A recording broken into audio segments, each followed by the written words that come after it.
the bad boy monster slippers on because it is fucking freezing at the moment in England. Right guys, so in today's video we're going to be going over my experience so far from being on anabolic steroids for I had to think about doing that far too much. 8 weeks, the positives, the negatives, any side effects, and also my plans now for the next couple weeks, just to lay out a bit of a roadmap. Before I start this video, disclaimer, this video is just for entertainment and educational purposes only. I'm not creating this video to encourage you guys to take anabolic steroids. I actually discourage the use of anabolics. You should not take them. If you are considering it, you should definitely consult a doctor first. Definitely do your own research. Do not watch this video and take the positives and the negatives that I'm talking about as a reason for you guys to start your own anabolic steroid journey. Do not do it. So guys, just to go over the dosage that I've been running. So I have been on 150 milligrams of testosterone enanthate for the first 4 or 5 weeks. And then since then, my dose has been pushed up to 200 milligrams. The reason we have pushed it up is because I started to see a bit of a plateau in terms of my performance in the gym, but also at that point, I wasn't experiencing any bad side effects and I was feeling good. So we looked to make that first titration up to 200 milligrams, okay? I've been injecting 3 times per week on a Monday, Wednesday and Friday. The reason for injecting 3 times per week and spreading out the dosage is to try and keep my blood serum levels or blood concentration levels of testosterone at a reasonably steady state, okay? Because we want to avoid those big fluctuations in hormones because they are very unhealthy. That's often where those side effects can come into play, at the troughs and the peaks of those fluctuations. Say for example, if you're doing the whole dose all in just one shot, so you're just doing 1 shot per week, 1 injection per week of 150 milligrams, I would be a lot more likely to experience some of these side effects. Because if you think, when I first injected, for those first maybe couple days, my blood serum levels would be spiked up really high. And at that high point, I may experience some side effects. But then also, as it then comes towards the rest of the week where I'm not injecting any further testosterone, those blood serum levels will crash down quite significantly before my next injection. And at that trough point, at that low point, I may also experience some side effects. So that is why we are doing 3 times per week administration, try and keep those blood concentration levels reasonably stable. If I did want to make them even more stable, I could go up to 5 times per week. That would obviously be slightly even better. And even if I wanted to be even more stable with my blood concentration levels, then I could do every single day administration, which at some point may be what I change to. But for now, 3 times per week seems to be good, and that may change however in the future. So jumping into the positives, we have increased energy and drive throughout the day. So I've noticed since pretty much, I'd say probably within the first week, it takes a while for you to reach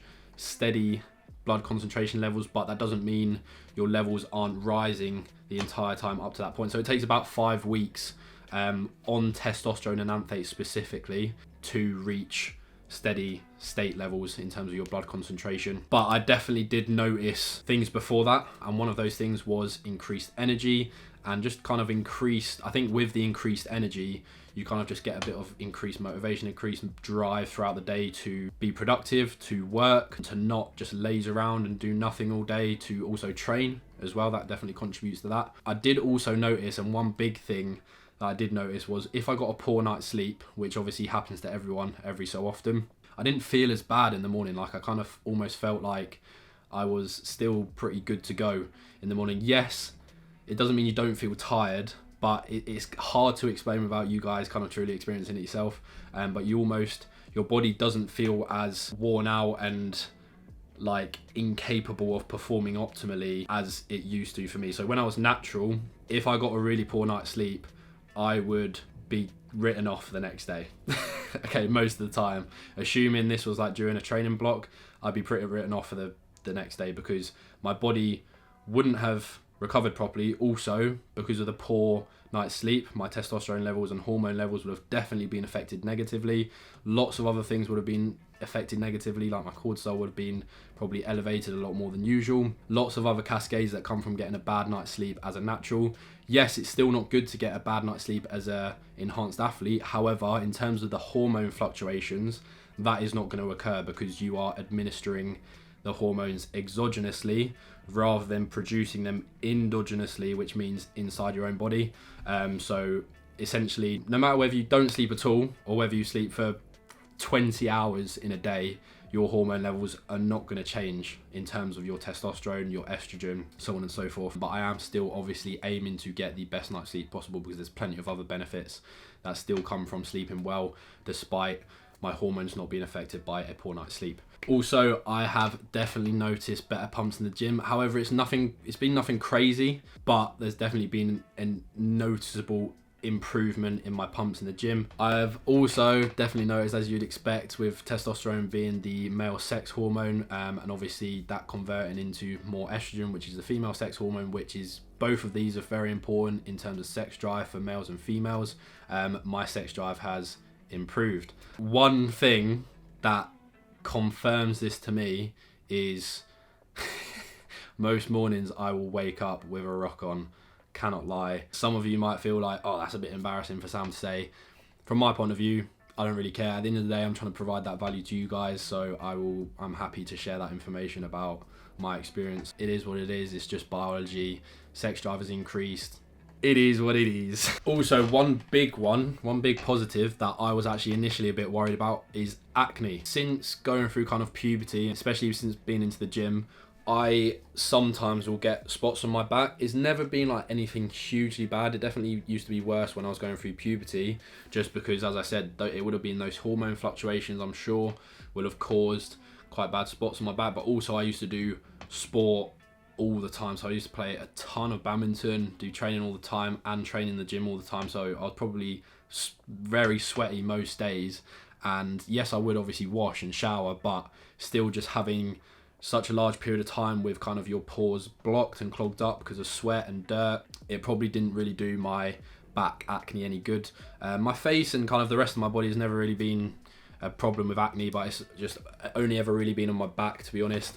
And that was definitely one thing I was worried about starting taking steroids, was, am I potentially going to get really bad acne? Because that can happen to people. It can even happen to people who have never experienced problems with acne at all in the past. They can suddenly have huge flare-ups and it'd be absolutely excruciatingly painful, but also just look horrendous.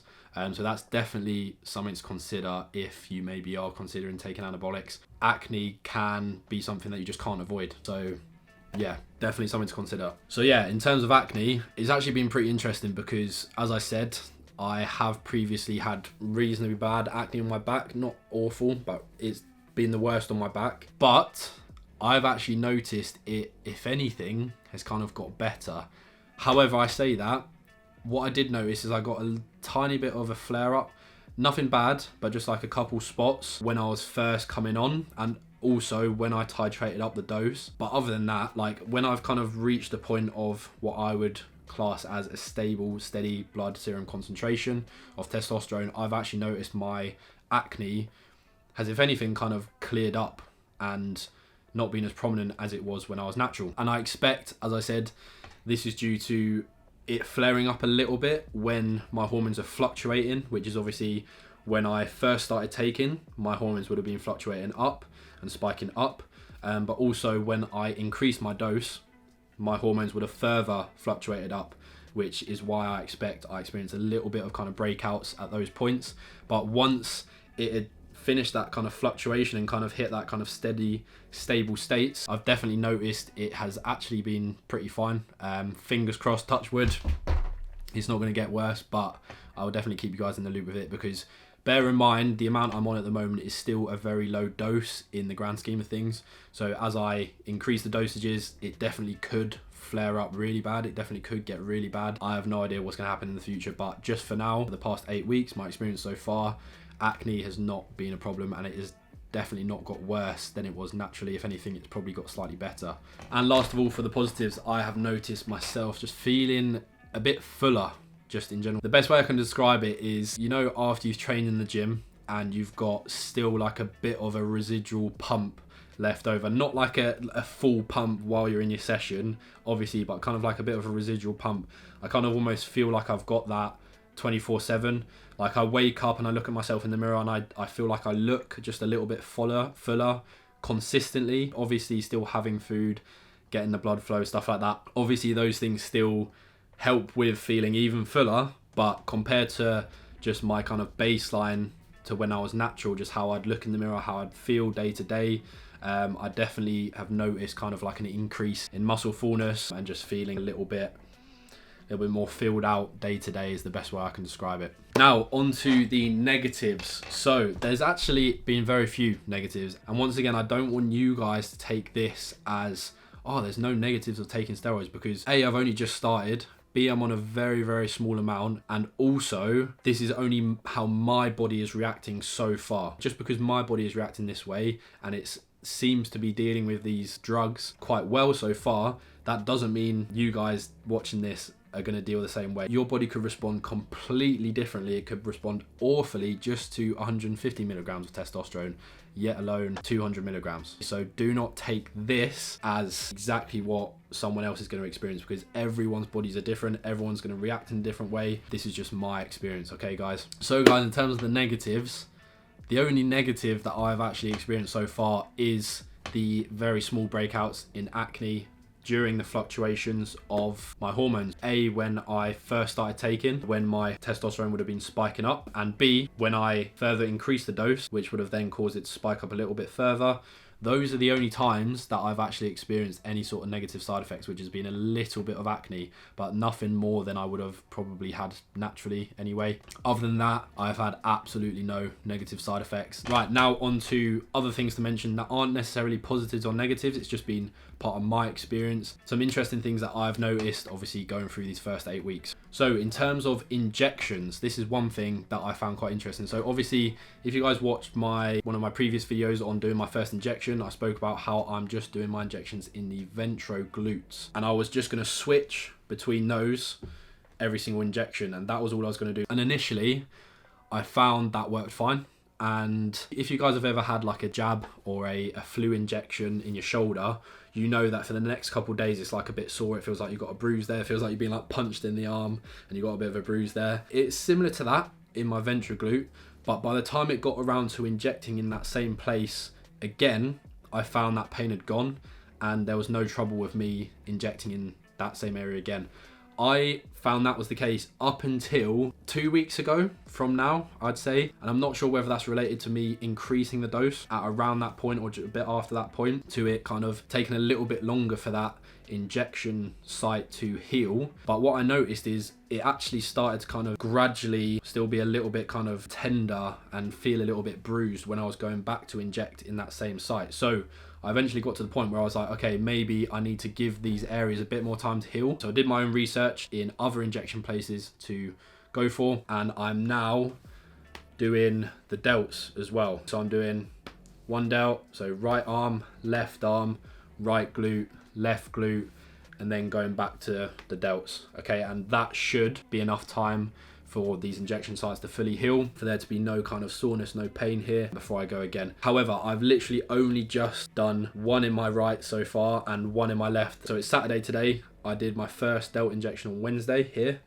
my second one yesterday here, and yeah, we're yet to go back to the glutes. But what I did notice is, compared to the glutes, so the day after my first injections on my 2 ventroglutes, it really wasn't bad at all. The pain there wasn't bad. Like, it was a little bit sore, but nothing crazy.